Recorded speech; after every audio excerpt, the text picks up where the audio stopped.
کا बड़ा फैसला है और इसके नकात भी बहुत ज्यादा अहम है। हम आपके सामने रख दें कि सुप्रीम कोर्ट ने जो फैसला दिया है वो हुकूमत के खिलाफ, वज़ीर आज़म इमरान खान के खिलाफ क्या क्या ऐसी बातें हैं जो साबित करता है हुकूमत के लिए कितना खतरनाक साबित हो सकता है। एक एक नुक्ता आपके सामने रखते हैं। मुल्क में 3 अप्रैल से जारी सियासी और आईनी बहरान पर अहम तरीन अदालती फैसला है। सुप्रीम कोर्ट ने डिप्टी स्पीकर की रूलिंग से मुतालिक खुद नोटिस पर बड़ा फैसला दिया है। वज़ीर आज़म के खिलाफ तहरीक अदम एतमाद पर डिप्टी स्पीकर की रूलिंग आइन से मुतसादिम करार दे दी है। कौमी असेंबली को बहाल कर दिया है। नए इंतखाबात और निगरां हुकूमत के लिए उठाए जाने वाले तमाम इकदामात को, वजीर आजम और सदर के तमाम इकदामात को कलअदम करार दे दिया है। वजीर आजम और काबीना को बहाल कर दिया है और हुक्म दिया है कि तहरीक अदम एतमाद पर हफ्ते की सुबह 10:30 बजे से पहले वोटिंग कराई जाए। यानी ये किसी भी वक्त हो सकती है, मगर हफ्ते की सुबह 10:30 बजे के बाद नहीं हो सकती। अदालती हुक्म के तहत वोटिंग मुकम्मल होने तक कौमी असेंबली का इजलास मुलतवी नहीं किया जाएगा और किसी भी रुकन को वोट डालने से नहीं रोका जाएगा। यह हुकूमत को अदालत ने हिदायत दी है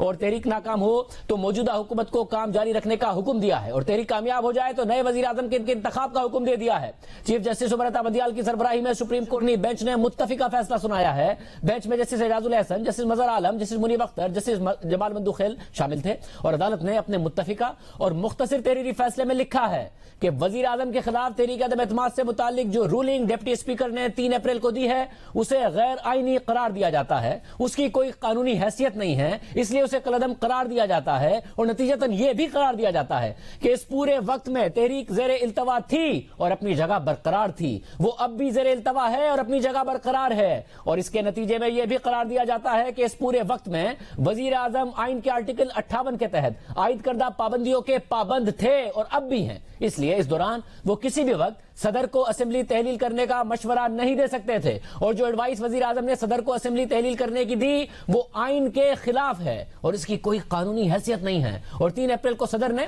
असेंबली तहलील करने का जो ऑर्डर जारी किया था वो गैर आईनी है और इसकी कोई कानूनी हैसियत नहीं है। इसलिए इस ऑर्डर को कलअदम करार दिया जाता है। साथ ही यह भी करार दिया जाता है कि इस पूरे वक्त में असेंबली का वजूद बरकरार था और वो अब भी बरकरार है और वो तमाम इकदामात और कार्रवाइयां जिनका आगाज किया गया और जो सदारती ऑर्डर के बाद शुरू हुई गैर कानूनी हैं, जिनमें नए इंतखाबात का इनेकाद और निगरां वजीर आजम और काबीना की तैनाती का अमल शामिल था। इसलिए इस पूरे अमल को कलअदम करार दिया जाता है और इसके नतीजे में यह करार दिया जाता है कि वजीर आजम, वफाकी वुज़राए मुमलिकत को अपने अपने ओहदों पर बहाल किया जाए। अदालती फैसले के मुताबिक कौमी असेंबली इस पूरे वक्त के दौरान अपने सेशन में थी, उसकी वो हैसियत अब भी बरकरार है और स्पीकर की तरफ से इस असेंबली की तहलील से पहले जो इजलास के खात्मे के अहकाम दिए गए थे उनकी कोई कानूनी हैसियत नहीं है, इसलिए उसे भी कलअदम करार दिया जाता है। अदालती फैसले के मुताबिक स्पीकर का यह फर्ज है कि वो मौजूदा सेशन में असेंबली का इजलास फौरी तौर पर बुलाएं और उसमें ताखीर 9 अप्रैल सुबह 10:30 बजे से ज्यादा नहीं होनी चाहिए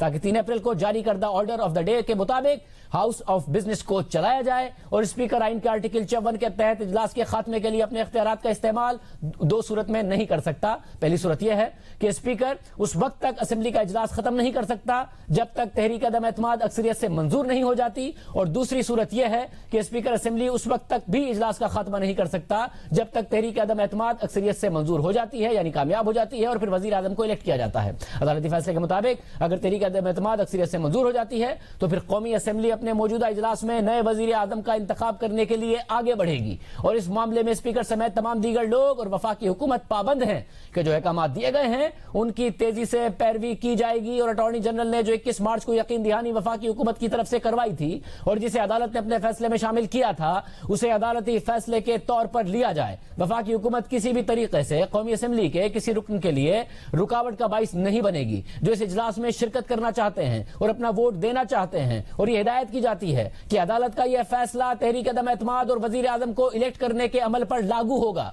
साथ ही यह बात वाज़ेह की जाती है कि इस मुख्तसर फैसले का आर्टिकल 63 की कार्रवाई और उसके नताइज से कोई लेना देना नहीं है, जिसमें अगर कोई रुकन असेंबली करारदाद पर वोट देता है और बाद में वजीर आजम के इलेक्शन में हिस्सा लेता है तो वो अपनी जमात से डिफेक्शन के मुतरादिफ है।